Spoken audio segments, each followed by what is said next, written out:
Voilà, c'est bon, l'enregistrement a démarré. Donc, merci en tout cas à tous d'être ici pour ce webinaire. Donc, moi, je me présente, je m'appelle Claire Ligny, je travaille pour Liane Coopération. Donc, on est le réseau régional multi-acteurs des Hauts-de-France qui réunit tous les acteurs de la solidarité internationale du territoire. Si on est réunis aujourd'hui, c'est dans le cadre d'un webinaire organisé par la plateforme Ready to Move. Donc, la plateforme Ready to Move permet de renforcer l'accès à la mobilité des jeunes du territoire donc des Hauts-de-France. C'est un consortium d'acteurs spécialisés dans la mobilité.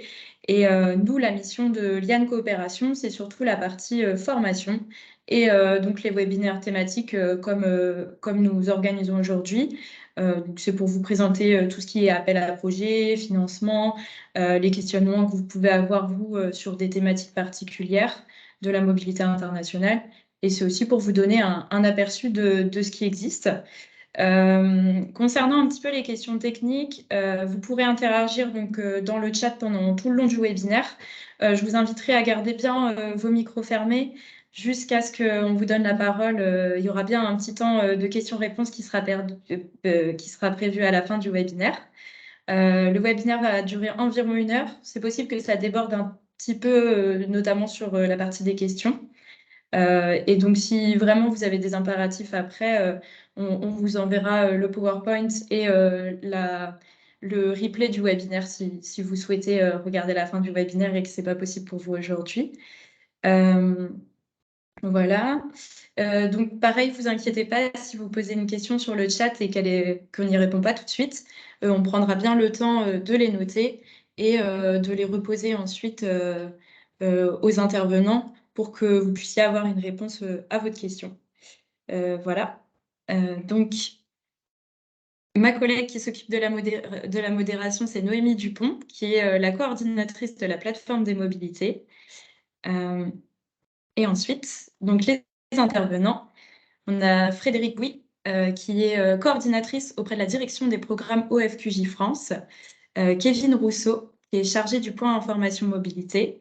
Et ensuite, on aura 2 témoignages de Fabrice Dehaene, directeur de la mission locale Saint-Paul-sur-Ternoise, et de Amélie Decroix, qui est chargée de projet mobilité européenne et internationale à l'AREFI, mission locale du Douaisis. Voilà. Donc, je vais donner tout de suite la parole à Frédéric.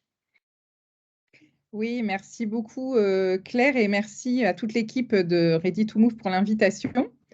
Alors, je vais voir si moi j'ai accès au changement de slide. Alors non, alors je veux bien Kevin que tu le fasses ou alors si j'y arrive, voilà. Donc je vais vous présenter on va vous présenter un PowerPoint avec justement des témoignages. On va faire quelque chose d'assez concret. On a regardé un petit peu qui s'était inscrit au webinaire. Il y a beaucoup de missions locales et d'associations.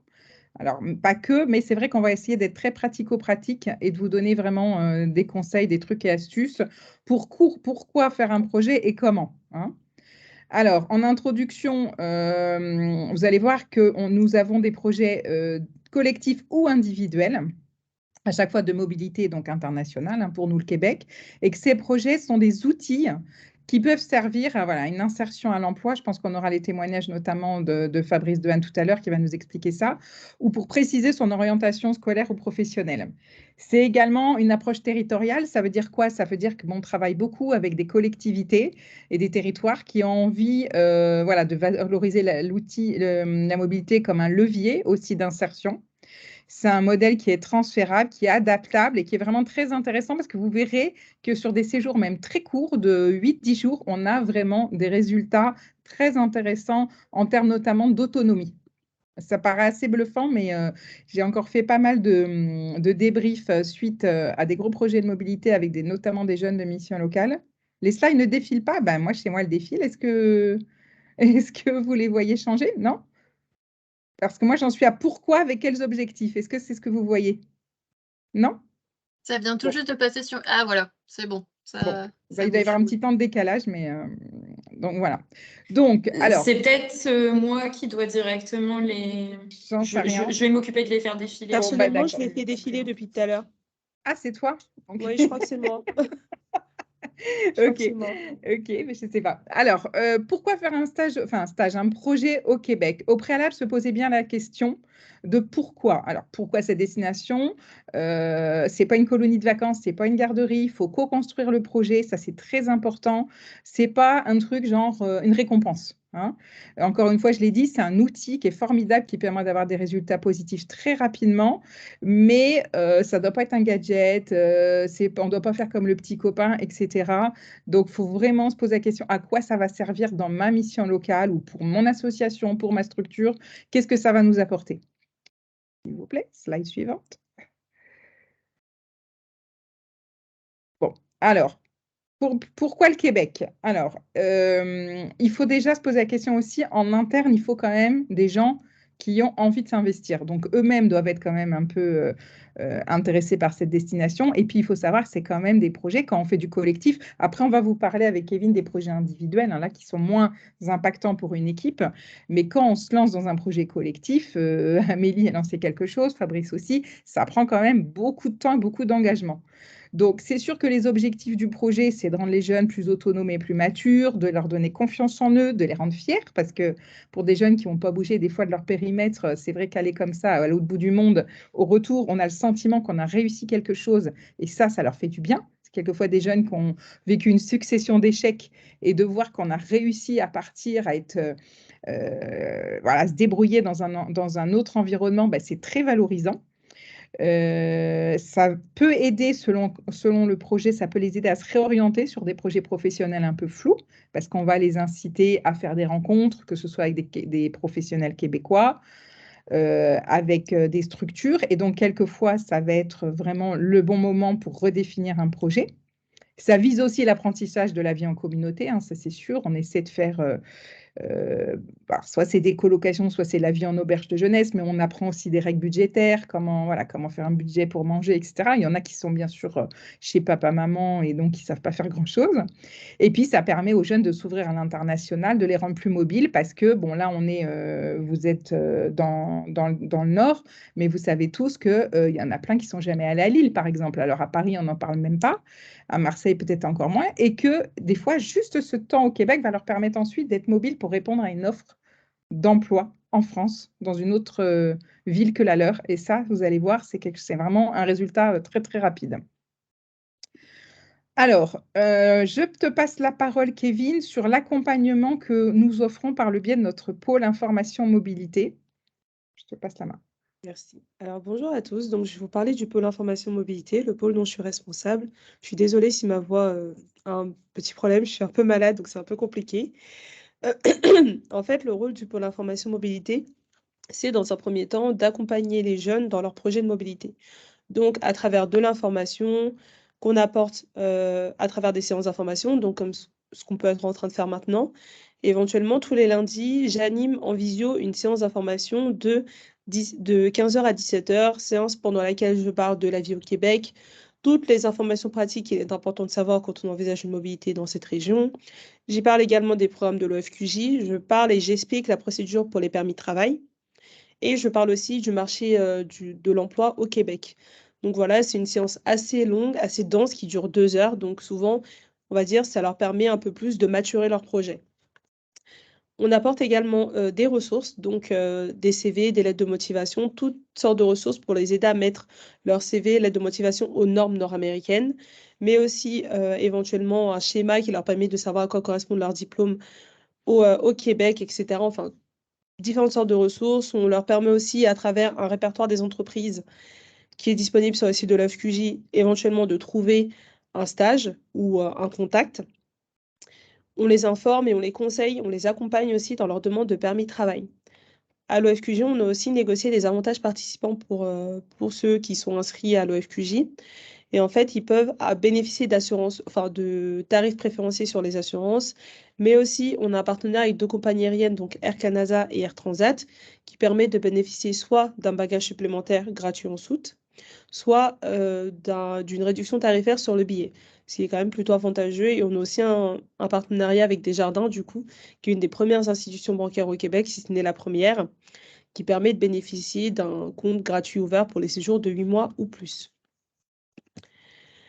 En fait, à l'OFQJ, en général, ce qu'on promouvoit, ce qu'on donne, ce sont des soutiens financiers. Et en fait, on les donne dans différentes dans différents cas. Donc, on a un premier cas où c'est pour les jeunes qui vont faire un stage lié à leurs études.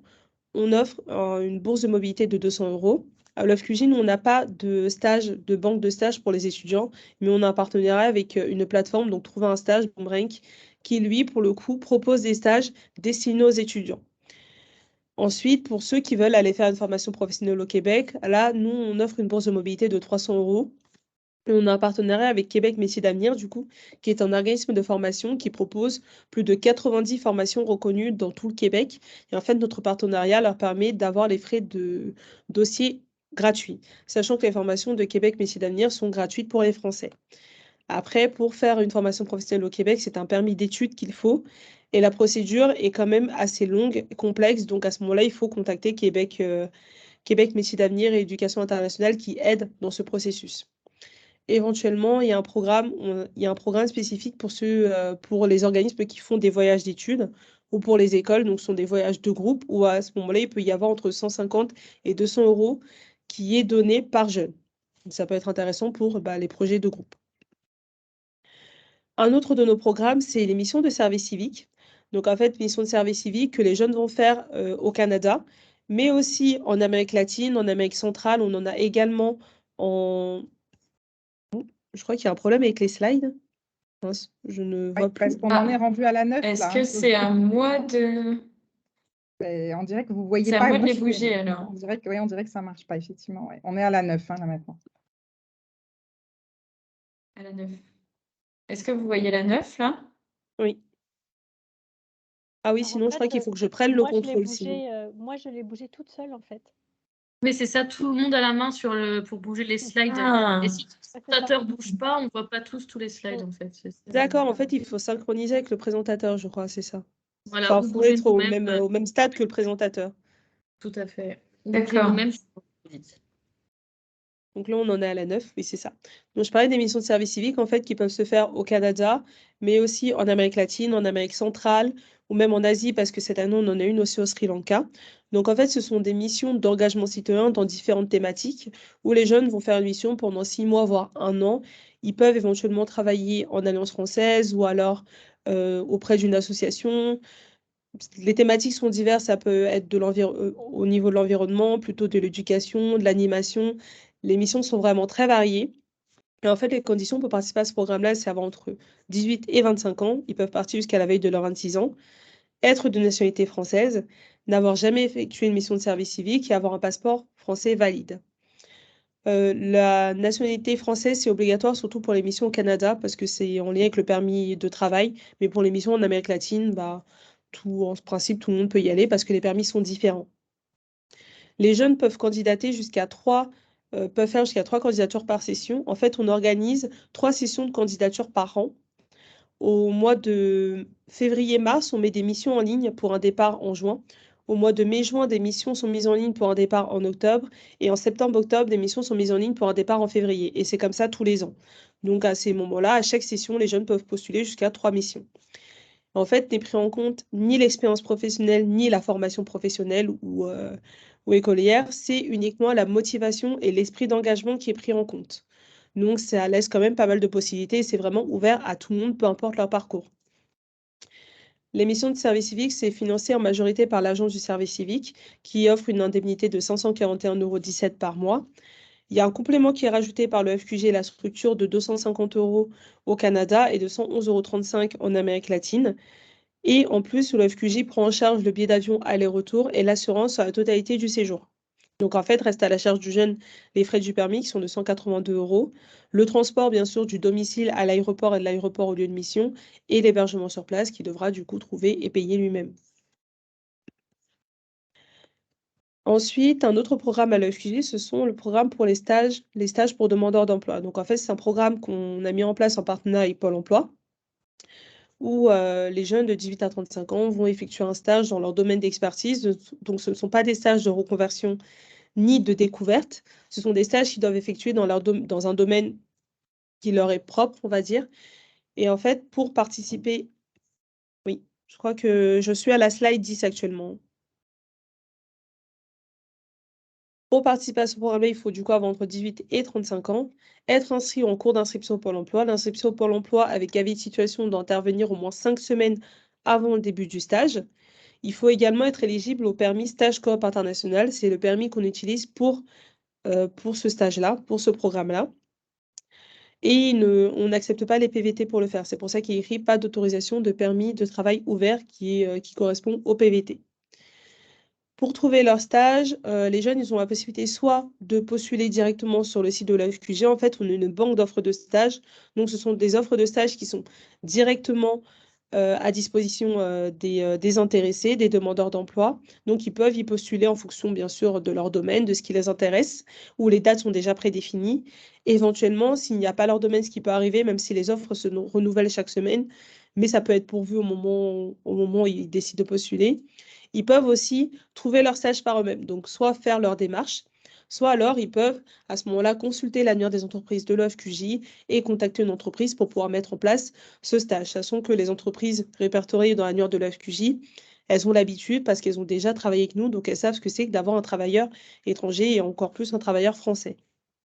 Éventuellement, la chargée de projet, Raphaël Gillet, a mis en place un groupe LinkedIn, un groupe dans lequel est réuni des entreprises québécoises, canadiennes et différents partenaires. Et en fait, il est possible pour le demandeur d'emploi d'envoyer son CV pour qu'il soit ajouté à ce groupe-là, afin que l'entreprise le contacte par la suite s'il est intéressé par son profil pour mettre en place ce stage. Du coup, je vais passer à la diapo 11 et je te repasse la parole, Fred. Merci Kevin pour tes explications sur l'accompagnement pour les individuels. Alors, si vous êtes tous diapo 11, je reviens effectivement sur les projets collectifs. Donc, il existe plusieurs types de projets collectifs. On appelle ça, nous, de la remobilisation professionnelle. Donc, si c'est en lien avec un Carrefour Jeunesse Emploi, c'est à peu près l'équivalent d'une mission locale. Donc, ça peut être en lien avec une structure homologue, analogue à vous. Donc, on peut vous mettre en lien. C'est ce qui s'était passé pour le projet de Lille et de Douai. Par contre, Fabrice, lui, nous racontera. Lui, il a des liens très, très profonds et anciens avec des CJE. Il n'a pas besoin de nous pour faire le lien. C'est-à-dire que sur certains, comme avec Fabrice, on va intervenir vraiment que pour un soutien financier, on va être honnête. Et puis, sur des projets voilà, comme celui de Douai, etc., on est intervenu vraiment beaucoup plus à fond, que ce soit pour le financement, mais aussi pour la mise en lien, pour des conseils, etc. Parce que quand c'est une première fois au Québec pour les associations, pour les structures, il y a besoin d'un accompagnement renforcé. Bon, il y a eu un moment, on faisait aussi des chantiers, mais c'est malheureusement plus possible parce que ça nécessite un permis de travail. Un permis de travail, c'est payant. On peut en avoir qu'un pour un stage à vie. Donc, en fait, si vous voulez, bon, voilà, c'est malheureusement plus possible de faire des chantiers. Il existe aussi des formations payantes, que ce soit en anglais, en pâtisserie, en informatique, sur 3-4 semaines avec un prestataire qui va tout gérer à votre place. Alors, c'est très, très agréable, très confortable, c'est-à-dire qu'il vient chercher les jeunes à l'aéroport, il les héberge, il fait tout le programme. Mais forcément, ça a un coût quand même de l'ordre de 3 000 € par jeune à peu près. Et ces séjours de remobilisation, on le verra, mais se font voilà, sur une dizaine de jours, 12 jours. Il y en a certains qui l'ont fait sur 2 semaines, c'est un petit peu long pour l'accompagnateur, on va être honnête, car il y a toujours un accompagnateur de la structure, que ce soit une mission locale, une assoce, etc. Déjà, il faut trouver le temps, 2 semaines de s'absenter, et puis c'est vrai que vous avez quand même en responsabilité un groupe, et on sait tous que c'est quand même pas de tout repos. Alors ensuite, on passe à la 12. Quels sont les profils des jeunes? Alors nous, on va jusqu'à 35 ans, c'est 18-35. C'est vrai qu'en mission locale, vous êtes plus limité. Puis les services civiques, on a vu aussi, c'est jusqu'à 25 ans. Et c'est vrai que, bon, on a tout profil, bien sûr, mais sur des expériences collectives, ça permet d'aller chercher des jeunes qui n'ont pas osé franchir le cap de l'international et ça permet d'aller les chercher parce que la force du collectif, l'accompagnement, etc., c'est très, très important. Par contre, le Québec, c'est en Amérique et il faut demander ce qu'on appelle une AVE, une autorisation de voyage électronique, ce qui veut dire qu'il vaut mieux avoir pas de casier judiciaire, sinon vous risquez de jamais avoir votre AVE. Et puis, il faut aussi pas de problème de dépendance parce que, bon, malheureusement, on ne peut pas régler ces problèmes-là en se déplaçant à l'autre bout du monde. Donc, on demande aux associations, structures, aux missions locales qui vont sélectionner leurs jeunes d'être très, très vigilants sur toutes ces questions de dépendance notamment parce que c'est arrivé pas mal de fois.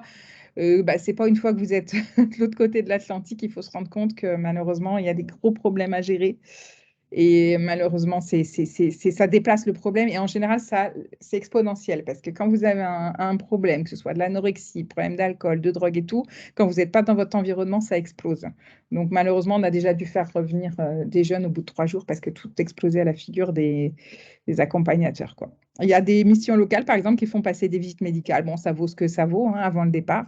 Ça vaut ce que ça vaut, mais peut-être qu'il y a des choses qui peuvent être détectées. Voilà. Par rapport à la nationalité, on en a parlé. C'est vrai qu'il y a des projets où on peut faire partir des jeunes qui n'ont pas de passeport français. Attention parce que le Canada n'est pas franchement très très ouvert. Je vois Fabrice qui fait la grimace, mais on a eu voilà, des expériences très compliquées. Il faut savoir que bon, déjà la France a quand même pas mal fermé ces derniers temps ses portes. Le Canada, c'est pire. Hein. Donc il y a certains pays où il faut vraiment s'armer de patience. Je ne dis pas que c'est impossible, mais il faut au moins 3 mois pour obtenir un visa, quoi. Ensuite, les différentes étapes d'un projet. Donc, je suis à la 13, hein, je ne sais pas si ça suit au niveau des slides. Il y a beaucoup d'étapes, il faut les prendre une par une. Il y a la recherche, effectivement, d'un partenaire québécois, mais là, je peux vous aider. Il y a aussi la piste, par exemple, du jumelage. Hein, ça, c'est quelque chose qui peut se faire. Une fois qu'on a décidé de faire un projet, il faut le communiquer auprès des projets pour effectivement le faire savoir, puis sélectionner les jeunes. Il y a des formalités administratives, donc c'est essentiellement le passeport, hein, on a vu. Et puis, il y a des rencontres entre les jeunes et entre la structure porteuse, parce que c'est des jeunes qui ne se connaissent pas forcément. L'idée, c'est quand même qu'on fasse en sorte qu'ils se connaissent un maximum avant de partir. Puis, il vient le temps aussi des réservations de transport, hébergement, préparation au départ, puis le départ, le séjour et les retombées, l'évaluation, le bilan, etc. Donc ça, c'est les étapes classiques d'un projet. C'est sûr que ça peut paraître beaucoup, mais je pense que finalement, c'est relativement classique. Quel est notre rôle? Alors, selon la formule retenue, j'en ai un peu parlé tout à l'heure, hein, il y a des formules où, comme avec Fabrice, voilà, il y a une habitude de travail et on vient vraiment en support financier. Et il y a des projets, voilà, surtout pour des nouvelles ententes, où on va vraiment vous aider tant dans le fait de créer une entente que dans des conseils, billets d'avion, logement, etc. En tout cas, on est toujours là en matière de conseils, de soutien financier. Il ne faut pas hésiter à nous solliciter. Ensuite, au niveau du budget, alors, il y a pas mal de projets qui ont eu des financements de par les collectivités. On va en parler aussi avec Fabrice. Nous, on donne 500 € sur les projets d'insertion. On donne 500 € par jeune. Mais c'est vrai que ça ne suffit pas. Hein. Moi, j'estime à peu près à 1 800 € voilà, ce que coûte un projet de mobilité pour un jeune en collectif, hein, je parle. Hein. Alors, il y a des façons de faire. Hein. Il y en a qui vont s'appuyer sur des failles, sur des garanties jeunes. Je crois que c'est plus tout à fait ce qu'on dit maintenant, là. Contrat d'engagement jeune, je crois, c'est ça? CEJ, voilà, contrat, voilà. Et bon, j'avais eu la Fondation McDo qui avait donné beaucoup pour un projet avec la Guadeloupe. Bon, et puis de toute façon, on va voir, effectivement, on va poser rapidement la question à Fabrice un petit peu. Il va nous délivrer peut-être quelques secrets. Mais c'est vrai que il ne va pas tout nous dire hein, non plus, mais c'est vrai que c'est le nerf de la guerre, hein, bien sûr, hein, tout ça, le budget. Bon, quelques petites astuces pour que ça se passe bien. Ouais, donc déjà, à éviter, ne pas prendre des gens pour leur faire plaisir ou il y a un gars bien et puis il dit prenez absolument mon frère, ma cousine, ma copine, etc. Ça peut se faire, mais il faut faire vraiment attention parce que quelquefois, quand il y a une paire, vous devez certainement l'avoir déjà rencontré quand il y a une paire. Si ça se passe bien, c'est super. Quand ça se passe pas bien, ça embarque le groupe, quoi. Donc, méfiance, méfiance. J'ai déjà vu, hein, ça, c'est des choses que je n'invente pas. Hein, parler d'un week-end à New York en récompense pour attirer les jeunes sur le projet. Bon, je ne dis pas que c'est interdit, mais franchement, le Québec, sur 10-12 jours, vous avez largement assez à faire. Hein, donc, franchement, New York, je pense que ce sera une autre fois. Trop bourrer les agendas des jeunes, ils se fatiguent beaucoup plus vite que nous. Je ne sais pas si vous avez remarqué, mais moi maintenant, quand je fais des programmes, je les bourre pas. Voilà, je mets pas 3 rendez-vous par jour, etc. Parce qu'ils ont besoin de temps pour souffler, se balader dans la ville, prendre connaissance, voilà, se balader. Et donc, il faut des rendez-vous parce que sinon, tout le monde est désœuvré, bien sûr. Mais moi, souvent, j'ai tendance à en mettre un le matin, un l'après-midi et c'est tout. Je remplis pas trop les agendas. parce que voilà, tout le monde se fatigue et je trouve qu'il se fatigue vraiment plus vite que nous. Qu'est-ce que j'avais mis à éviter? Ne pas motiver les jeunes, c'est-à-dire sur ne pas motiver les jeunes. À éviter, je ne sais plus, à l'instant de sport, enfin la tête. Non, en fait, je ne sais plus ce que j'ai voulu dire sur place, ne pas motiver les jeunes. Je ne sais plus, mais en tout cas, non, c'est plutôt l'inverse, hein, c'est-à-dire qu'effectivement, bon, là, il faut un groupe proactif, donc il faut quelquefois un peu les stimuler, leur dire que n'oubliez pas de préparer des questions pour le prochain rendez-vous. Voilà, il faut, quelquefois, ça peut être lourd. Il y a des groupes qui participent plus ou moins, vous savez bien ce que c'est, hein. Voilà, donc quelquefois, vous devez prendre un peu le lead, mais aussi essayer de faire en sorte que ce soit eux qui bossent un peu, quoi, hein, parce que sinon, déjà, vous allez être épuisé. Et puis, l'idée, c'est qu'ils progressent en faisant. Alors ensuite, on va pouvoir passer la parole effectivement à notre premier témoignage, hein. Merci Fabrice d'être là. Toi, je ne sais pas combien de projets tu as fait au Québec. Moi, je pense au moins 5, 6, mais peut-être beaucoup plus. Plus. Alors, est-ce que tu peux déjà nous dire peut-être un peu l'historique, la genèse et pourquoi le Québec et nous parler du groupe qui vient tout juste de rentrer, je pense, là. Oui, tout à fait. Donc, merci pour l'invitation. J'excuse ma collègue Aurore Dubois qui ne pouvait pas se rendre disponible. Donc, c'est avec plaisir qu'on participe pour aider aussi les autres structures parce que forcément, on a une expérience, on a bientôt nos 10 ans d'expérience à l'international, ce qui compte quand même. Je pense que c'est important. Voilà, donc effectivement, la genèse du projet, c'était de permettre à des jeunes, notamment en ruralité, de pouvoir avoir une expérience en Europe ou à l'étranger. Et puis, ça fait suite aussi parce qu'on avait eu la chance, dans un groupe de la ruralité que j'avais, j'occupais un siège au niveau de la ruralité, au niveau de l'UNML. Et puis, on avait eu un contact, notamment avec l'OFQJ, et puis avec des CJE, contact qu'on a eu de nouveau à Bordeaux, pour ceux qui étaient présents déjà dans le réseau à cette époque-là. Et puis la volonté aussi de rencontrer aussi des homologues du Québec pour réfléchir un petit peu sur leurs difficultés, sur leur approche, sur leur réussite, etc. Et donc, c'est aussi enrichissant professionnellement. Parce qu'on est dans un autre pays, hein. Je pense que la première erreur qu'on pourrait commettre, c'est qu'on dit, tiens, il parle français. Et donc, on voit souvent, en fait, les gens qui connaissent pas le Québec, comme ils parlent français, on a réflexe de considérer le Québec ou le Canada comme une région française. Pas du tout. C'est une erreur que l'on commet et parce que c'est notre culture, c'est notre approche. Et effectivement, cette approche, y compris en termes de frontières, on est bien sur une immigration choisie et pas subie. Autrement dit, tout le monde ne rentre pas au Canada et tout le monde ne rentre pas au Canada comme ça, même si vous avez vos papiers. La première chose qu'on a faite quand on a voulu travailler en fait avec le Québec, c'est qu'on a déjà voulu, parce que c'est un coût quand même, faut le dire, hein, on a déjà voulu y aller entre professionnels. C'est-à-dire que on n'a pas voulu se lancer dans un groupe avec des jeunes sans au moins bordurer à la fois les partenaires, sans aussi maîtriser l'espace parce que mettre des jeunes en démarche d'insertion dans un pays à 6000 km de là, ça demande de la préparation, ça demande de l'exactitude. On ne peut pas partir la fleur au fusil parce qu'il y a plein de périmètres, de paramètres à prendre en compte. Et donc, c'est très important de le préparer. Donc, nous, on a fait le choix d'aller rencontrer des partenaires, des Carrefour Jeunesse Emploi, de rencontrer aussi différentes solutions pratiques. Par exemple, on a été visiter les auberges de jeunesse pour se rendre compte sur place, parce qu'effectivement, au départ, on se demandait si on allait avoir une approche collective ou une approche individuelle. Et effectivement, c'est pas la même responsabilité, et donc c'est pas le même profilage. Donc, une fois qu'on a fait ça, on s'est rapproché de l'OFQJ. C'est pour ça que je marquais un petit peu l'opposition quand elle disait bah, les filles, il n'y a plus besoin de l'OFQJ. Non, non, l'OFQJ est extrêmement important parce que, d'abord, c'est grâce à l'OFQJ qu'on a pu commencer à amorcer un certain nombre de choses.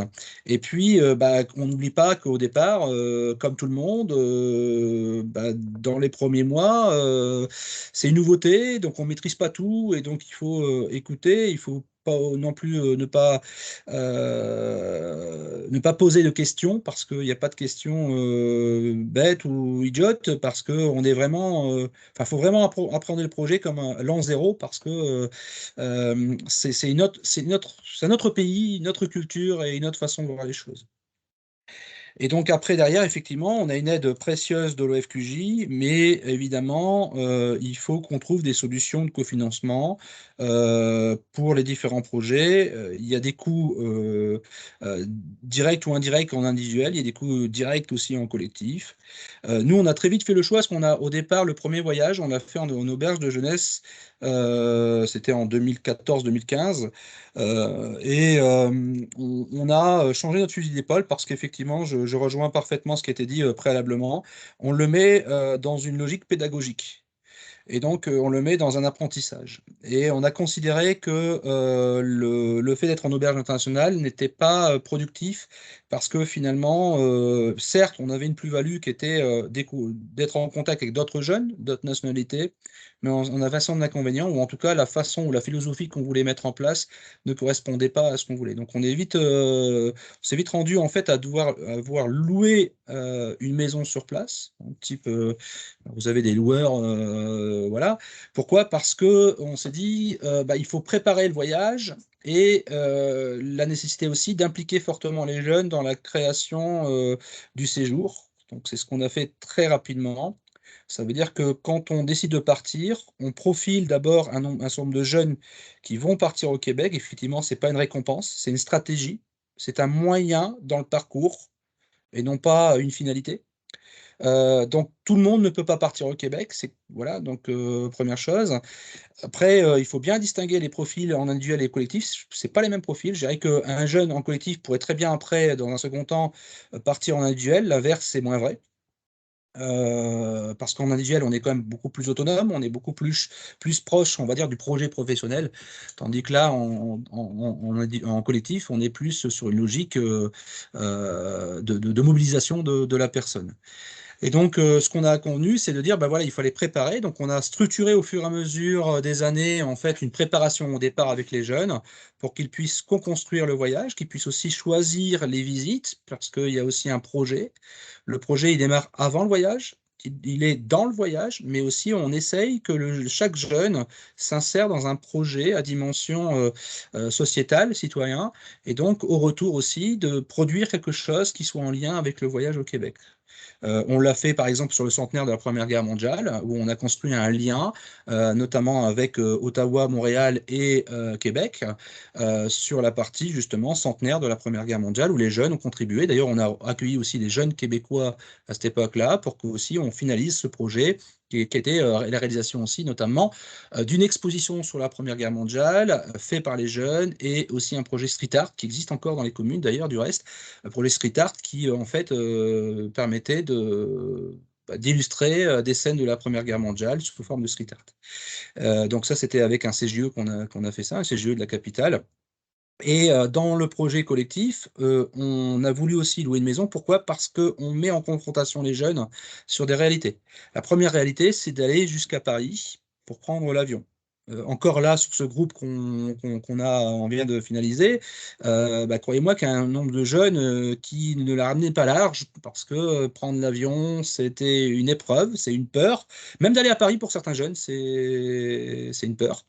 Et donc là, c'est déjà des premiers points intéressants pour nous parce que c'est sortir de l'isolement. Donc vous comprenez que le profil des jeunes, plutôt des jeunes introvertis, des jeunes timides, des jeunes qui ont besoin de couper, excusez-moi l'expression, le cordon ombilical, et tout simplement, qui pour autant, on sent qu'ils ont quelque chose en eux, mais il faut utiliser le Québec pour leur permettre finalement à la fois de souffler ou de se découvrir.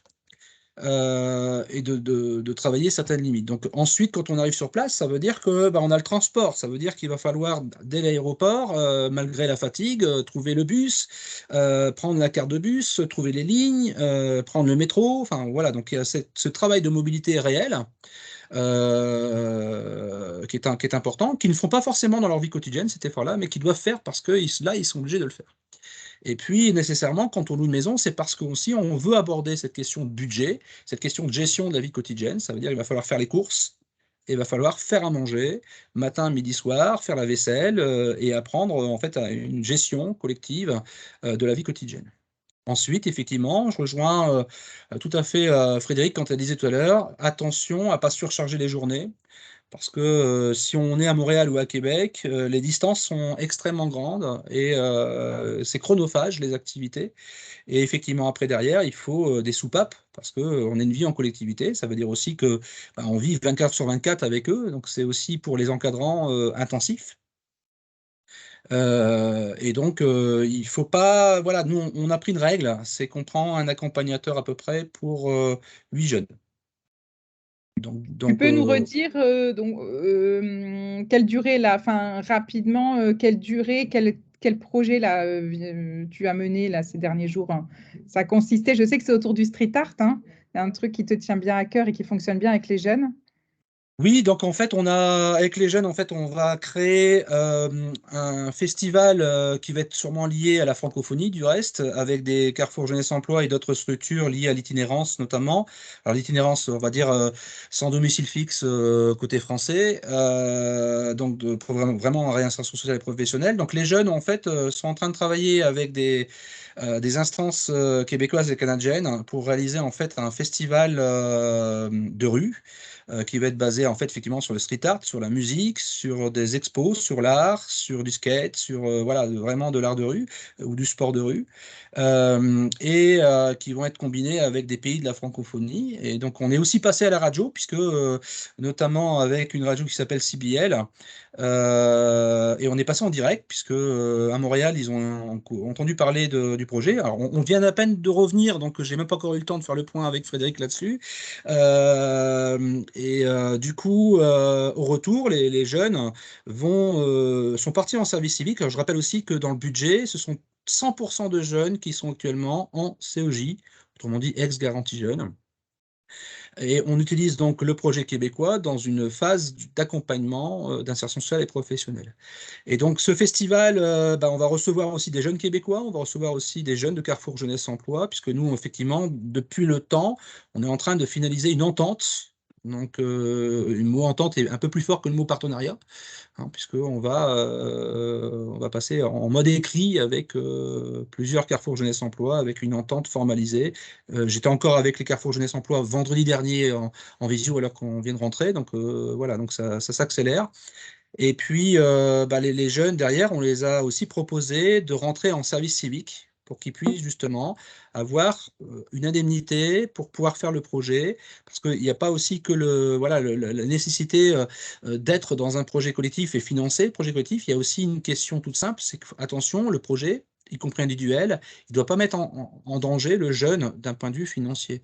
Et donc, il n'est pas là pour gagner de l'argent, mais il ne faut pas non plus précariser le jeune dans la situation. Et je le dis parce que c'est aussi un enjeu dans l'individuel, parce que l'individuel, c'est-à-dire qu'on se retrouve tout seul, et selon les conditions de stage, il faut aussi regarder comment la structure accompagne ce jeune. Et heureusement maintenant, parce qu'à l'époque, ce n'était pas le cas, mais on a maintenant une convention qui permet aussi d'utiliser, quand le jeune est demeure d'emploi, Pôle emploi, de pouvoir justement s'appuyer aussi pour sécuriser l'unité de Pôle emploi, le temps aussi du séjour au Québec. Si le séjour dure 3 à 6 mois, c'est aussi une évolution importante.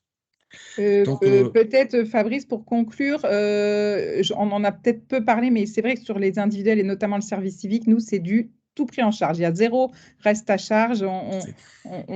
Vraiment, on s'est attaché à ce qu'effectivement, il n'y ait pas de reste à charge parce qu'on sait que si on veut aller toucher toutes sortes de jeunes, on ne peut pas faire autrement. Est-ce que pour terminer, tu peux peut-être nous donner 2-3 leviers sur lesquels peuvent s'appuyer les missions locales ou les autres structures pour compléter le budget? Parce que comme je te disais, comme je le disais, nous, on donne 500 €. Il reste quand même pas mal à chercher. Qu'est-ce que tu peux donner comme petit conseil pour conclure? Alors, au niveau financier, en fait, la première chose, c'est rien interdit d'abord des jeunes. On l'a déjà fait dans le passé, à ce qu'ils contribuent eux-mêmes à financer ou à cofinancer le séjour, par une activité, voilà, par du sponsoring, parce que ça peut être intéressant, hein. On a déjà vu des jeunes qui ont fait, par exemple, un loto pour financer en copartie le projet, pourquoi pas. C'est bien aussi, parce que c'est bien de rendre acteurs les jeunes. Il y a aussi, donc, du coup, effectivement, le département du Pas-de-Calais qui peut financer au travers le FAGE, les fondations, mais aussi quelquefois, suivant le projet, les collectivités territoriales. Et puis, il y a aussi une question de choix, de budget parfois, notamment sur le CEJ. En tant que directeur, moi, voilà, on est financé sur le CEJ par place, à charge pour nous après de définir à quoi ça sert. Et parfois, moi, je dégage toujours un budget pour faire des projets à partir de ces budgets CEJ, alors qu'ils ne sont pas extensibles, mais qui permet de cofinancer. La difficulté, effectivement, c'est pas de réaliser une expérience, c'est quand on s'inscrit dans une forme de régularité. C'est-à-dire qu'on a des financeurs qui sont prêts à tendre l'oreille pour un projet, mais c'est souvent du financement ponctuel. Donc c'est rare d'avoir des financements extrêmement réguliers. Et en même temps, il faut bien valoriser pourquoi on le fait, le sens qu'on le fait, parce que c'est de l'argent parfois public. Il est difficile pour certains élus, parfois, d'entendre qu'on dépense de l'argent public pour aller à l'extérieur. Moi, j'ai un argument tout simple. Parce qu'une place de formation aujourd'hui, c'est 5 000 euros. On a à peu près en impact 30% d'emplois directs. Un voyage au Québec, c'est 1500 euros par jeune et on a 95% d'emplois depuis qu'on fait cette expérience-là. Donc rien que ça, c'est un argument qui permet aussi de faire entendre raison. Et puis j'ajouterais que si on dit que la mobilité européenne internationale est démultiplicateur de compétences pour des jeunes qui sont à l'université, je ne vois pas pourquoi aujourd'hui les jeunes qui n'ont pas de diplôme ou qui ont peu de diplôme ne pourraient pas aussi avoir cette expérience-là. Bon, je crois que ça va être le mot de ta conclusion, Fabrice, et je partage entièrement ton avis. Bon, moi, j'estime un tout petit peu plus le budget, mais c'est parce que toi, forcément, comme tu as des bons partenaires sur place et que tu connais bien, c'est vrai que tu as peut-être des très bons prix. Mais voilà, moi, j'estime à peu près à 1 800 euros. Mais c'est vrai, comme tu dis, moi, je trouve que ce n'est pas très cher vu les retombées qu'on en tire assez rapidement, hein. J'estime que c'est un coût quand même assez raisonnable. On va passer à la suite parce que dans quelques minutes, on va avoir le témoignage d'Amélie pour qui c'était la première mobilité. C'est vrai que c'est assez différent. Donc, merci Fabrice pour ton témoignage encore. Et bravo, Ah, bravo pour je cette ne l'ai pas dit, régularité. mais s'il y a des gens qui veulent me recontacter pour en savoir plus, on est à disposition, il n'y a aucun problème de ce côté-là. Merci beaucoup de ta collaboration.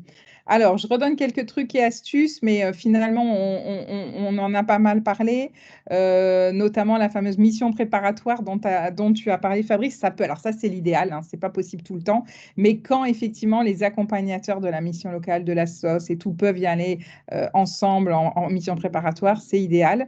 On peut donner des cofinancements pour ça, mais il faut que les gens aient moins de 36 ans dans votre équipe. Il peut y avoir aussi un fil conducteur, hein, on essaye de faire en sorte, donc on a parlé du street art, de la Grande Guerre, il y a eu aussi des projets autour de découverte des métiers, un métier masculin, pourquoi pas moi. Amélie, tu vas nous raconter dans 2 minutes un petit peu le fil conducteur de ton projet. Moi, pour en avoir accompagné déjà, je trouve que mixer les niveaux de qualification, c'est bien. Qu'il y ait des jeunes un peu diplômés, ça peut tirer aussi les autres vers le haut. La proportion filles-garçons, bien vérifier ça aussi. La visite médicale, on en a parlé, ça peut être intéressant. Les casiers judiciaires également, pour pas avoir de mauvaises surprises de dernière minute, que la VE arrive jamais, que c'est bloqué dans le pipe. Et en fait, ça n'arrivera jamais parce que si, selon les casiers qu'il y a eu, ça bloque les autorisations de voyage, hein, tout simplement. Alors maintenant, on va parler effectivement de ta mission, Amélie. Donc, c'est vrai que, en plus, c'est pas évident pour toi parce que à la base, tu n'étais pas la porteuse de projet, mais pour ceux qui l'ont connue, Fabienne Husson de la mission locale de Douai est partie en retraite et avec le Covid, finalement, le projet qu'elle avait développé, toi, je crois que tu étais apprentie, hein, si je me souviens bien, Tout à avec fait, elle. ouais. Et tu as repris le bébé. Et du coup, c'est vrai que je pense que tu as eu un accompagnement quand même C'était normal, assez important. D'abord, il y a eu la mise en lien, etc. Est-ce que tu peux nous expliquer justement, peut-être à partir de la mise en lien, comment tu as fonctionné et peut-être nous expliquer le projet? Oui, oui, bien sûr. Au niveau de la mise en lien, c'est vrai qu'on a été en contact avec 2 CJE du coup, pour le développement de ce projet, qui ont finalement, co-organisé ce projet avec nous, hein, puisqu'on était, chacun, on discutait de chaque étape ensemble, les activités ont également été vues avec les jeunes. Enfin voilà, c'était vraiment une co-construction dans ce travail de projet avec ces 2 CJE, qui ont été partenaires. On était également pour ce projet en partenariat avec la mission locale de Lille et de Calais, puisqu'on a envoyé des jeunes en fait des 3 missions locales en comptant celle de Douai. Douai étant le porteur. Ça nous a permis d'envoyer 9 jeunes, au Canada. Tous n'étaient pas forcément partis très loin, voire pour certains n'avaient jamais voyagé, donc il y a eu aussi une énorme démarche au niveau des premiers passeports, premiers voyages en avion, enfin des grands challenges pour eux. Et en termes de, fil conducteur que tu évoquais, nous, le projet, on avait 2. C'est-à-dire qu'il y en avait un qui était plutôt axé sur, les compétences et l'employabilité, et un deuxième qui était plutôt axé sur l'éco-citoyenneté. Parce que oui, voyager, c'est très bien, mais il y a quand même une réflexion à avoir autour de ça pour éviter peut-être de tomber dans la consommation du voyage. C'est très bien que quand on commence, c'est difficile de s'arrêter aussi. Donc voilà, il y avait 2 thématiques. Pour ces 2 thématiques, c'était en fait, on a formé les jeunes à des outils qu'on utilisait déjà en mission locale pour qu'eux-mêmes puissent devenir leaders de l'activité auprès de jeunes, au Québec. Donc ça leur permettait aussi d'inclure une dimension hem, de partage par les pairs, où les jeunes prenaient davantage de place sur le projet. En termes d'organisation, ça a été effectivement, il y a eu quelques défis, notamment parce que c'était période Covid, c'est-à-dire qu'on a répondu à un appel à projet, mais qu'avec le Covid, l'organisation des mobilités était compliquée entre la fermeture des frontières, la réouverture, mais fermetures, les restrictions, enfin voilà, il y a eu beaucoup de choses à organiser. Il y a eu aussi une remobilisation à faire auprès des jeunes, puisque voilà, vouloir partir à l'étranger, oui, mais avec le Covid, ça créait aussi, pas mal de questionnements autour de ça. Chaque étape, ça s'est construit avec eux aussi. C'est-à-dire qu'il fallait les informer, il fallait leur expliquer comment ça marchait. Au niveau du recrutement, on sait que mettre en place un projet au Québec, voilà, on part loin, ça prend du temps à organiser. Les jeunes, souvent, sont prêts à partir, mais il ne faut pas que la date de départ soit trop éloignée si on veut qu'ils s'impliquent. Et donc, il y a eu aussi un travail autour de enfin, leur expliquer quelle était la timeline du projet. C'est-à-dire, oui, le départ se fait dans quelques mois, mais regarde, il y a beaucoup de choses à voir avant et tu seras content de pouvoir en discuter avec nous. Donc voilà, il y a eu l'organisation du voyage, il y a eu l'organisation des activités, il y a eu les réponses aux questions, il y a eu le lancement des démarches pour le passeport. Il y a vraiment eu beaucoup de choses à faire en amont avant de dire ça y est, c'est le jour du départ. Et finalement, c'est passé très très vite. En termes de ce que ça a apporté aux jeunes, ça a été un projet qui leur a, enfin en tout cas moi j'ai pu l'observer, qui leur a apporté beaucoup, puisque du coup j'étais accompagnatrice sur ce projet. On est parti, donc c'était 8 jours sur place et 2 jours de voyage, donc 10 jours au total. En termes d'organisation, nous on avait plutôt choisi une auberge de jeunesse, où effectivement ils partageaient leur chambre. Donc déjà ils ont pour certains appris à vivre avec d'autres personnes, à s'organiser au niveau des chambres. Et du reste d'ailleurs, ils ont eu l'occasion d'échanger avec beaucoup de jeunes. Ça a aussi été, la possibilité, de gagner en mobilité, on l'a évoqué, le réseau en plus de métro au Canada est génial et une fois qu'on a une carte de transport illimitée, les jeunes peuvent aller partout. Alors c'est vrai qu'au niveau des jeunes qui participaient à ce projet, comme ils venaient de 3 villes très différentes, finalement l'autonomie en termes de mobilité, enfin la capacité de mobilité des jeunes était très différente, et donc le fait de les avoir, mélangés sur un même projet, qu'ils aient eu l'occasion de se rencontrer et d'échanger ensemble en amont du projet et ensuite de bouger sur place à Montréal, ça a permis à beaucoup, de devenir aussi beaucoup plus mobiles, parce que c'était suivre ceux qui avaient déjà l'habitude dans un premier temps, puis ensuite, se dire: «Pourquoi on n'irait pas là?» et puis se réorganiser avec d'autres jeunes, donc aussi multiplier les échanges. pour qu'au final, certains soient en mesure de partir en autonomie avec leur carte parce qu'ils ont compris comment ça fonctionnait, parce que c'était plus facile après de rejoindre un groupe ou d'arriver au rendez-vous. Donc, il y a eu aussi une énorme évolution là-dessus, au point d'ailleurs que quand on est rentré en France, certains m'ont dit « je resterai bien à Paris un petit peu pour visiter avant de rentrer », ce qui a été une belle surprise quelque part. Et en termes de communication aussi, communication au sein du groupe, communication avec l'extérieur, ça a été un changement énorme. Alors au départ, beaucoup se concentraient peut-être sur les infos que je donnais parce que forcément, ils ne connaissaient pas le Canada, ils n'avaient pas tous beaucoup voyagé, enfin beaucoup finalement de nouveautés. Et puis, petit à petit, au fur et à mesure qu'on partageait les informations, ils en sont venus aussi à se questionner entre eux, à revenir vers moi, à se partager les informations pour qu'à la fin, ils aillent les chercher eux-mêmes et les communiquent vers moi. Il y a eu aussi une belle évolution là-dessus, sur, bah voilà, une fois sur place, effectivement, il y a les aléas, il faut qu'on cherche les infos, il faut qu'on puisse communiquer avec le groupe et ça leur a permis de beaucoup évoluer aussi, je pense. D'ailleurs, au retour, ils ont été, je pense, plus proactifs aussi sur la recherche d'informations et la communication avec moi ou avec certains conseillers. Et au retour, on a eu aussi des belles suites de parcours, puisque certains sont rentrés en service civique, certains en stage, d'autres ont eu un emploi par la suite. Alors certes, il y avait l'été, donc certains ont aussi trouvé des jobs d'été avant d'enchaîner sur des projets qu'ils avaient. Mais voilà, on a eu aussi des très belles suites et des rebonds qui ont été assez rapides à la suite de ce projet. Bon, bah, c'est une chouette première expérience, Amélie. Je sais que ça a été beaucoup de mise en place pas toujours évidente avec les CJE qui étaient encore sous Covid, alors que nous, on avait réouvert parce qu'il y a eu un décalage.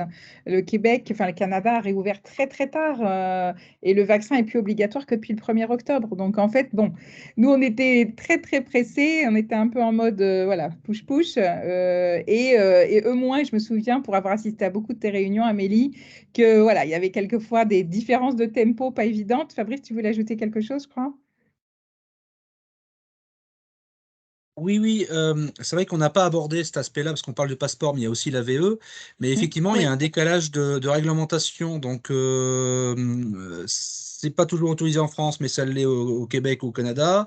Là, on a eu la chance d'arriver après le 1er octobre, sinon il fallait l'obligation vaccinale, avec aussi une déclaration préalable sur ArriveScan. Donc, ce qui veut dire qu'automatiquement derrière, il y a quand même des démarches administratives qui sont extrêmement lourdes. Et effectivement, après derrière, c'est le cas judiciaire. Mais on a parlé tout à l'heure, en fait, de la partie addictologie.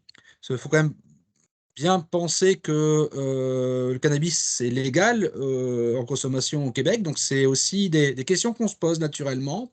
Mais il y a aussi Ça a la beau être partie... légal, on ne peut pas en prendre dans nos valises, hein. Voilà, c'est ça. Donc, Et mais c'est bien vérifié. on peut être confronté sur place à cet enjeu-là. Après, on a des jeunes adultes. J'ai pas dit tout à l'heure, mais implicitement, nous, on prend que des plus de 18 ans. On ne Ah prend bah pas nous, de de toute façon, on mineurs. Ben, finance parce que je le pas. dis, non, mais voilà, je le redis parce que c'est important.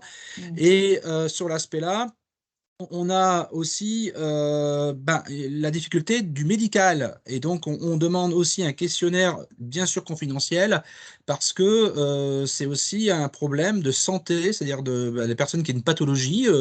C'est aussi une autre façon d'aborder la santé, une autre façon de se soigner.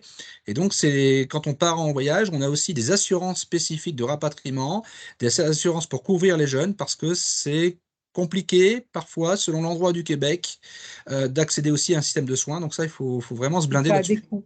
Et notamment, on est en Amérique, hein, donc ce n'est pas les mêmes coûts. Et certains peuvent critiquer notre système de santé, bon, ok, qui est en souffrance, c'est vrai actuellement.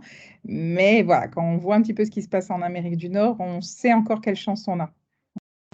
Ben, Amélie, en tout cas, merci beaucoup pour cette première expérience. J'espère qu'on en refera ensemble parce que maintenant, je crois que tu y as goûté. Toi aussi, tu as apprécié. Puis, comme tu disais, les jeunes étaient de plus en plus autonomes. Tu as pu, au fur et à mesure Ah de la oui, semaine. ils étaient ravis. Mais par contre, je trouve bien aussi que tu as évoqué du coup la partie partenariat. Culturellement, c'est vrai que c'est aussi quelque chose à mettre en place. C'est pas la même façon de travailler qu'avec des partenaires français, ça c'est certain. Ouais, alors après, ça peut jouer aussi sur le partenaire que tu avais, parce que j'en connais bien un des deux, un peu old school, entre guillemets. Les durées des mobilités, donc bah, toi, tu l'as dit, hein, Amélie, 8 jours plus 2 de voyage, donc 10 jours. Et Fabrice, c'est à peu près pareil, je crois, un tout petit peu plus long. c'est ça? Et c'est Donc, déjà pas mal, surtout quand on 10 considère 10 jours. 10 jours, ouais. le 10-12 décalage jours. horaire. Oui, et le rôle de l'accompagnateur, parce que c'est vrai que c'est quand même fatigant, il ne faut pas se mentir, il faut les occuper aussi. Voilà, c'est tout un Et le, programme. et le retour est plus fatigant que l'aller, parce que le retour est quand même... Écoute, on se prend 2 ça jours. On se dépend prend des 2 jours. fois, c'est Oui, très le bizarre, hein. retour, on ne peut pas réenchaîner tout de suite au bureau. Là, je confirme, Ouais, enfin, je ne sais ouais. pas si en tout cas moi c'était le premier voyage au Canada et que ça a été plus violent, mais ça a été très très difficile au retour. Bon, bah écoute, moi je suis partie 2 fois cette année et la deuxième fois je me suis remise direct, donc je sais pas te dire. Mais oui, c'est quand même pas rien d'avoir un décalage horaire, de prendre des vols de long courrier, d'autant que c'est des jeunes qui n'ont pas trop l'habitude, donc ça peut secouer quoi, hein. Mais en tout cas, le choc entre guillemets, hein, si on veut dire choc culturel, etc. Je pense que voilà, c'est un vrai impact et un effet assez saisissant sur tout le monde, donc ça vaut le coup. Merci Fabrice, tu voulais nous quitter? Non, je veux simplement préciser que dans le cadre de financier, j'ai oublié de dire quelque chose. On a fait un partenariat avec le Crédit Agricole, pour ne pas le citer. Ah ben c'est bien. Et donc, ils ont validé notre projet et on est en train de marcher parce qu'il y a un concours régional des Crédits Agricoles. Et donc, les jeunes invitent aussi des copains, des copines, des membres de la famille ou d'autres jeunes. Et à chaque fois qu'on fait un pas, et donc c'est pratique à Montréal quand même, on gagne des points. Et donc, le Crédit Agricole cofinance notamment leur festival grâce à cette marche collective en étant classé dans les premiers. Donc, c'est notre façon aussi de financer des choses parce que les partenaires financiers privés ont aussi des fondations et ça marche comme ça. Et tu as eu de l'argent pour ce projet via le Crédit Agricole? 1000 euros, ouais. Bon, bah, c'est déjà bien. Oui. Merci pour le tips. Alors, on va terminer sur quelques conseils avant de prendre vos questions. Je vais aller très, très vite. S'y prendre idéalement 6 mois à l'avance. Il y a aussi une saisonnalité. Parce que là, Fabrice, toi, les tiens, ils étaient sous la neige, a priori, hein, puisqu'il a neigé il y a une dizaine de jours au Québec. Et encore, ça a été très tard cette année. Mais c'est vrai que moi, j'ai l'habitude de recommander ou le printemps ou l'automne. Et pour des raisons de climat, parce que c'est vrai que quand il faut acheter un équipement, ça a un coût. Et puis aussi les billets d'avion, on évite l'été, hein, parce que là, les billets ils peuvent s'envoler à des 1000 euros. L'accompagnateur doit bien connaître les jeunes, les réunir, forcément, il a force d'exemple, hein, ça ne doit pas être un copain ni une nounou, il faut trouver la bonne distance et tout ne doit pas reposer sur ses épaules, ça je crois qu'on l'a dit. Alors, privilégier Montréal, c'est vrai que Fabrice, toi, tu vas plutôt sur Québec et même un peu plus loin. Mais pour ceux pour qui c'est la première expérience comme Amélie, on a privilégié Montréal parce qu'effectivement, tu n'as pas de déplacement. Et alors, il y a des auberges de jeunesse, je rejoins ce que tu dis, Fabrice, mais on a trouvé des auberges de jeunesse avec cuisine collective où justement tout le monde peut faire à manger, faire son budget, etc. Il faut savoir que les prix, c'est comme en France, mais c'est même pire, ont explosé avec l'inflation. Moi, j'en reviens aussi. Franchement, c'est un resto au Québec qui est plus cher qu'un resto à Paris. Et voilà, je ne fais pas de commentaires sur le menu. Mais bon, j'ai trouvé vraiment que, surtout Québec, j'ai trouvé hors de prix. Faut ajouter les pourboires aussi. Comment les pourboires obligatoires, donc il y a quand même 30% de taxes au Québec entre pourboires et taxes. Donc voilà, ça c'est un coup à prendre. On en a parlé, hein, c'est vrai qu'un seul logement, que ce soit en auberge de jeunesse ou en location, mais avec cuisine, ça fait une belle cohésion. Faites signer un engagement auprès des jeunes. N'oubliez pas la communication. Donc, Facebook, c'est un peu moins à la mode, mais on fait des groupes, on fait des vidéos, on essaie de communiquer un maximum, Twitter, LinkedIn, Insta, etc. Le bilan, on y pense dès le début parce que c'est vrai que ce n'est pas une fois que tout est terminé qu'il faut s'agiter. Et puis, encore une fois, ça, je l'ai évoqué tout à l'heure, il faut que le groupe soit proactif. Donc, on s'intéresse, on pose des questions, on prend des photos, on remercie, on renvoie des petits messages. Enfin, voilà. Donc, vous avez mon contact. Vous avez le contact. Enfin, voilà. De toute façon, je crois que le PowerPoint va être partagé. Et je repasse la main à l'équipe de Time to Move pour gérer la séquence de questions.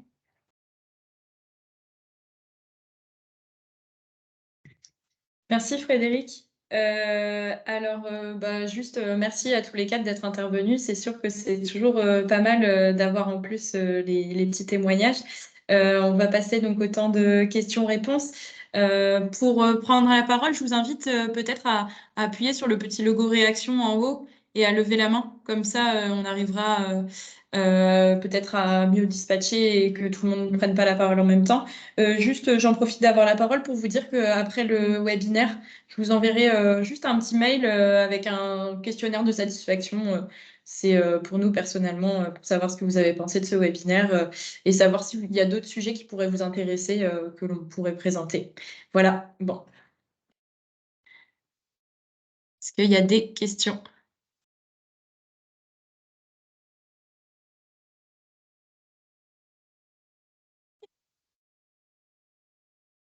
C'est vrai qu'on a beaucoup parlé du collectif parce que c'est ce qu'on avait vu dans les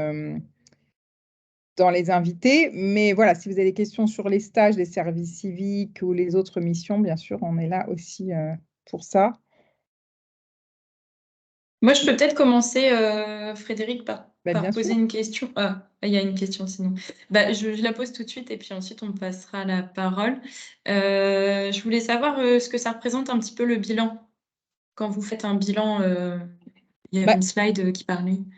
Bon, on n'est pas là pour vous alourdir la tâche, etc. Donc, bon, là, c'est vrai qu'Amélie, ils ont bénéficié d'un financement exceptionnel sur un programme, un dispositif particulier. Donc, il fallait vraiment produire un bilan un peu précis. Sinon, non, ce qu'on attend, c'est vrai qu'on aime bien savoir les retombées, quoi, hein. Donc, il n'y a pas d'exigence particulière.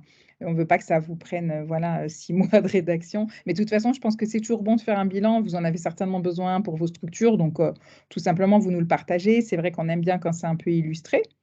Mais encore une fois, voilà, là-dessus, on est plutôt assez cool. Ce qu'on veut savoir, c'est à quoi ça a servi, quoi, hein. C'est de l'argent public, hein, parce que on n'en a pas du tout parlé de l'OFQJ, mais on est un organisme bigouvernemental entre la France et le Québec, et on dépend de Jeunesse et Sport. On est un organisme public, donc c'est de l'argent public. Forcément, il faut justifier les fonds. Ok, merci. Bah, je vais passer la parole à Vladimir, je crois. Du coup, j'avais posé la question. Excusez-moi. Sarah ou C'était Jeanne Ah, pardon. C'était exactement la question que je voulais poser par rapport au bilan. Comment, Ok. enfin, du coup, le suivi, vous avez parlé, vous avez dit que ce serait pas 6 mois, mais comment se passe le suivi? Parce qu'on veut savoir justement s'il y a eu des retombées positives, combien de temps on suit les jeunes après, et comment on monte l'évaluation, etc. Sur le bilan, nous, on envoie un questionnaire, c'est vrai, relativement tôt à chaud pour savoir si ça s'est bien passé, on va dire. Et après, c'est vrai que c'est plus notre rôle, malheureusement. On est là si vous avez des questions, s'il y en a qui veulent repartir, parce qu'il y a souvent des jeunes dans le groupe qui ont goûté à la mobilité, qui veulent repartir sur des temps plus longs. Donc, nous, on est là pour ça. Maintenant, après, une fois qu'on vous a envoyé nos questionnaires de mobilité à chaud, sur les retombées en emploi, etc., on a des comptes à rendre quand c'est, par exemple, une convention avec une collectivité. On en a, on n'en a pas dans le Nord, malheureusement, pas encore, même si on a des pistes. Et il va y avoir une convention avec les Hauts-de-France en 2023, mais pour les entrepreneurs, quelques entrepreneurs. Donc, je pense que quand ça sera signé en mars, etc., il y aura de la com.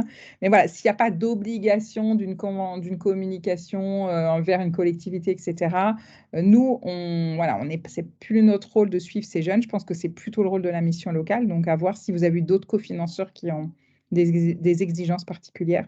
Mais nous, on va juste vous envoyer un questionnaire à chaud. Voilà. Merci. Vladimir, je pense que tu peux poser ta question, si tu souhaites. Oui, bonjour à toutes et à tous. Donc, moi, c'est Vladimir Mendes Borges pour l'association Idée Amiens. Comme le nom l'indique, c'est une association qui est basée à Amiens et qui réunit surtout des parents d'élèves, et on fait des actions sur la parentalité et auprès des enfants. Et donc là, récemment, il y a eu des demandes pour mener des projets de mobilité internationale. C'est pourquoi je participe à cet échange. Je vous remercie beaucoup. Et donc, la question, c'est comme vous avez été plusieurs à parler de la motivation. Et je n'ai pas retenu son prénom, mais l'une des personnes de EFQJ avait parlé de la motivation. Donc, c'est de savoir, vous, aujourd'hui, est-ce que vous mesurez cette motivation? C'est en fonction du ressenti, ou est-ce que vous avez des outils spécifiques? Comment vous faites? Merci. Je crois que la question, elle est pour vous, Fabrice et Amélie, parce que c'est vous qui avez fait la sélection de vos jeunes, donc peut-être vos critères de sélection pour ces projets? Comme tu veux intervenir ou Adoué, non, je sais pas. Si tu as quelque chose à dire, vas-y, je te laisse commencer. En fait, sur La patate l'individuel, chaude. ouais, sur l'individuel, c'est des profils différents parce qu'il faut quand même pas oublier que faut prendre le stage pas comme un stage découverte, mais on est quand même plus proche quand même d'un PVT que d'un stage, si je puis m'exprimer ainsi. C'est-à-dire que vraiment, on est quand même dans une forme d'opérationnalité. On ne peut pas mettre un jeune en stage individuel si le projet n'est pas validé, s'il n'a pas de compétences particulières sur le poste, parce qu'il y a aussi des entretiens avec la structure qui va le prendre. Donc il y a quand même une forme à la fois d'autonomie, de motivation et de quelqu'un qui est dans une certaine forme d'opérationnalité. Il faut quand même le dire, hein, contrairement au collectif où là on peut prendre des jeunes dont on se sert, mais je crois que ça a été dit au préalable, dont on se sert du projet Québec vraiment pour gagner en maturité, gagner en confiance en soi. C'est incroyable au bout de 10 jours comment les jeunes se retrouvent transformés. Ils ont grandi.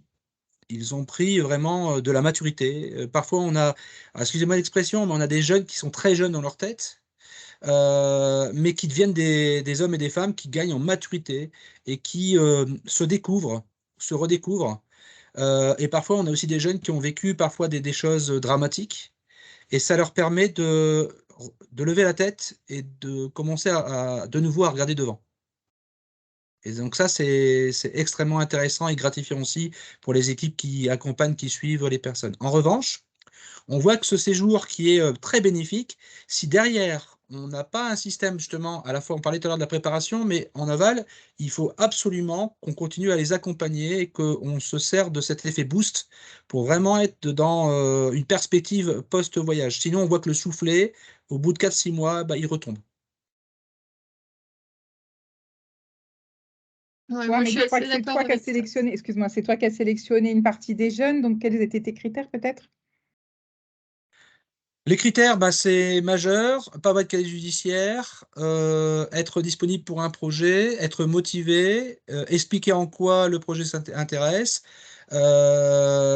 d'accepter de venir régulièrement en amont du voyage, parce qu'il y a au moins 10-15 journées de préparation en amont. Après, au niveau critères, on regarde aussi des jeunes qui ne sont pas diplômés ou qui, on va dire, ont une difficulté de pénétrer le marché du travail parce qu'ils sont plus introvertis, parce qu'ils n'ont pas confiance en eux ou qui n'ont, on va dire, des expériences limitées et qui pour autant, je ne sais pas comment on pourrait l'exprimer, mais qu'on sent un potentiel chez eux et donc il faut qu'on se démarque pour qu'on puisse justement montrer des compétences transverses et cet apprentissage-là permet justement de se révéler. Et toi, Amélie? Je suis assez d'accord avec ce qui a été dit. Moi, un jeune qui est intéressé pour partir au Canada, ce que je vais vérifier en principal, c'est l'intérêt pour le projet et pas juste pour la mobilité. Parce que oui, effectivement, il va devoir s'impliquer dans le projet en général, donc toute la partie préparation, les différents rendez-vous, ça demande aussi un peu de patience et d'investissement. Le bilan en retour aussi, pas juste qu'ils disent ça y est, j'ai fait ma mobilité, je ne reviens plus. Et il y a le côté, bah voilà, quel est l'intérêt pour la mission qui est proposée? Il y en a beaucoup qui vont vouloir partir au Canada et qui pourraient presque sauter sur toutes les opportunités qui se présentent, alors que ils se basent sur une idée peut-être de ce qu'ils ont vu passer à la télé, qui reste assez différent de la réalité. Et du coup, une fois sur place, leur implication serait pas la même. C'est pas un projet touristique. Donc, s'ils ne s'intéressent pas au projet, ils risquent de finalement pas pouvoir apprécier le projet une fois là-bas. À savoir aussi que le fait qu'ils s'intéressent aux thématiques abordées, à ce qui est proposé, ça lui permet quelque part d'orienter aussi la découverte qu'il va faire sur place. Parce Peut-être que qu'il y a tu l'as pas énormément de dit, choses vous à êtes voir. appuyé, tu n'as pas dit les deux outils sur lesquels vous êtes appuyé. Donc, il y avait la fresque du climat et Diagoriante. Oui, c'est ça. Donc, Diagorion pour la c'est pas rien. capitalisation des compétences et la fresque du climat pour l'éco-citoyenneté. Et à partir de là, on a souvent dérivé en voyant ce qui se faisait directement au Québec, comment les partenaires, eux, développer cette thématique pour justement pouvoir prévoir d'autres visites toujours dans ce fil conducteur et pour que les jeunes puissent être source de propositions aussi, de se dire ah bah tiens là-dessus nous on a vu ça, ça nous intéresserait ce genre de choses. Sinon ça pourrait vite partir dans tous les sens et encore une fois même en cas d'imprévu il faut pas que ça devienne l'opportunité pour délaisser le projet et se concentrer uniquement sur la destination. Mais cette concentration sur la mission, c'est pas valable que sur le projet d'insertion, ça serait valable sur du stage, sur du service civique, c'est vraiment se dire, ben voilà, il faut que ça l'intéresse. À partir du moment où il se désintéresse, il n'a pas besoin de rester 2 semaines au Canada. Donc de toute façon, si on veut le garder mobilisé sur toute la durée du voyage, c'est aussi important. Et si on veut que ce soit au niveau des bilans ou du parcours d'insertion du jeune, que ça lui soit favorable, il faut voilà, qu'il sache quoi en tirer également. Nous, sur le projet là qu'on a fait, dans les critères de sélection, on y avait intégré le fait ou d'avoir déjà fait un stage long, alors long, ça va être à partir d'1 mois, d'avoir fait un service civique ou une mobilité. Tout simplement parce que ça nous permettait de les raccorder à tout ce qui était capitalisation des compétences, puisqu'après, ils formaient d'autres jeunes à Diagoriante et ça leur permettait aussi de savoir un peu plus ce qu'ils recherchaient et qui ils voulaient rencontrer durant leur mobilité par rapport à ce qu'ils avaient déjà vécu. Oui, c'est vrai que chaque projet est différent et une des difficultés du vôtre, c'est que c'était 3 jeunes de 3 missions locales différentes. Enfin, c'est pas si près que ça, hein, Douai, Lille et Calais. Et du coup, je ne sais même pas s'ils se sont vus en physique avant. Ah oui, plusieurs fois. Ils se sont En vus, physique, je crois, 3 fois en groupe en visio et 2 d'accord. fois en En présentiel visio. pour Ouais. l'animation des outils. C'était une petite difficulté quand même en plus par rapport à des jeunes qui sont sur le même territoire. C'est vrai que vous aviez, c'est les Hauts-de-France, mais c'est quand même relativement éloigné. Il a fallu créer, mais je sais que ça s'est très bien passé entre eux. Oui, ça demande une organisation différente. Ça fait aussi travailler la mobilité à différents niveaux, j'ai envie de dire. C'est bien, à l'échelle de la région, c'est très très bien aussi. Ouais, et même en termes d'interaction, ça leur permet déjà de s'ouvrir à l'autre, peut-être avant de partir. Voilà. Je ne sais pas s'il y a d'autres questions. Je repasse la main à Claire. Oui, bah, si les participants ont d'autres questions, je vous invite à réagir ou peut-être à prendre la parole directement, parce que apparemment il n'y a pas Moi, beaucoup j'en de aurais questions une, du encore. coup. Oui, J'en pas de profite souci. aussi. Ça serait plutôt concernant le stage de service civique. Un jeune qui est intéressé, qui veut candidater, souvent la question qui se pose, c'est mais comment ça se passe niveau logement ou qu'est-ce qui est pris en charge autour de ça? Est-ce qu'il y a des aides par rapport à ça, un accompagnement pour cette partie-là? Kevin, ton micro. Oui, Ouais. alors, en fait, pour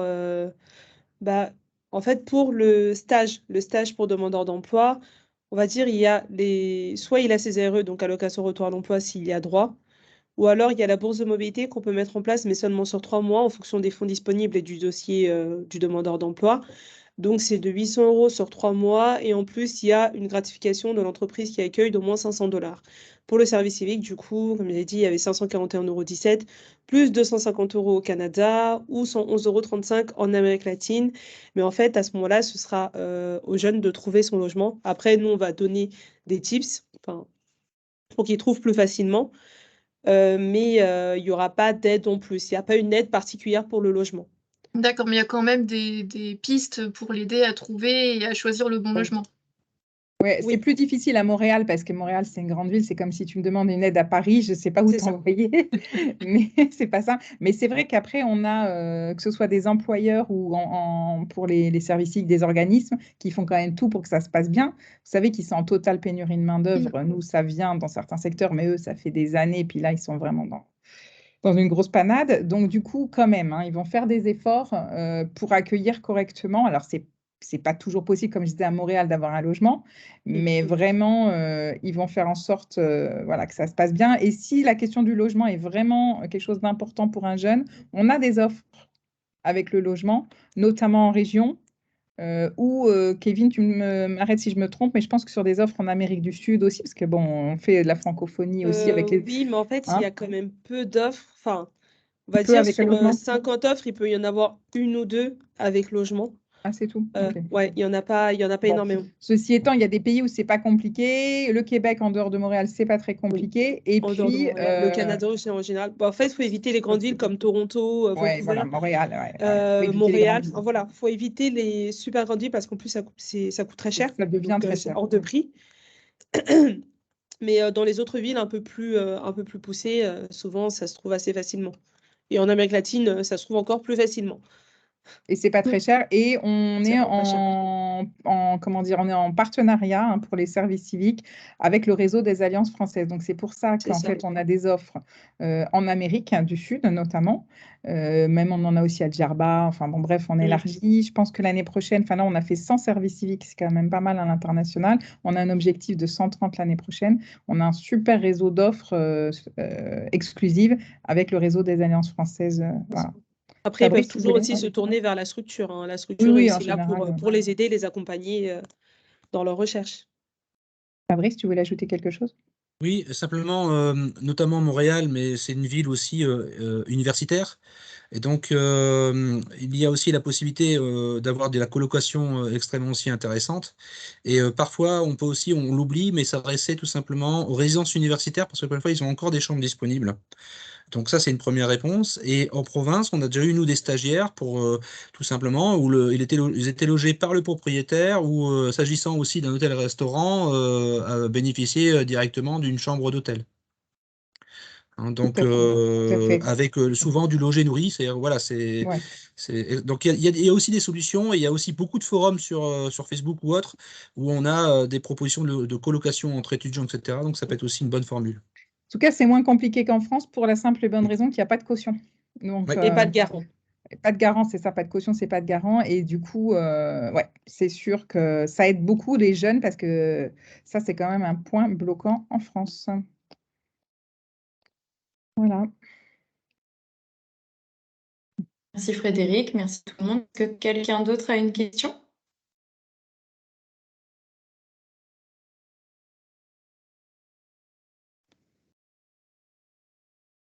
De toute façon, on reste disponible. Vous avez, que ce soit le Wave Cuisine ou la Ouais, c'est plateforme, ça. vous avez nos coordonnées. N'hésitez pas. Si ça vous revient ensuite, quand vous aurez un peu digéré toutes les informations, vous avez les contacts. C'est ça. Moi, je vais me charger donc de vous envoyer un mail simplement avec un petit formulaire à remplir qui prend vraiment 2 minutes à remplir pour nous dire si ça vous a plu et si vous avez d'autres idées de thématiques qu'on pourrait aborder en webinaire. Et puis, en même temps, je vais pouvoir vous envoyer le replay et puis le PowerPoint que vous avez pu voir pendant la présentation. Merci à tout le monde, en tout cas, d'avoir participé et aux intervenants pour cette présentation. Merci beaucoup. À bientôt. Merci. Merci. À bientôt. Merci à Au vous. revoir Tout tout le le monde. monde. Au revoir. Merci.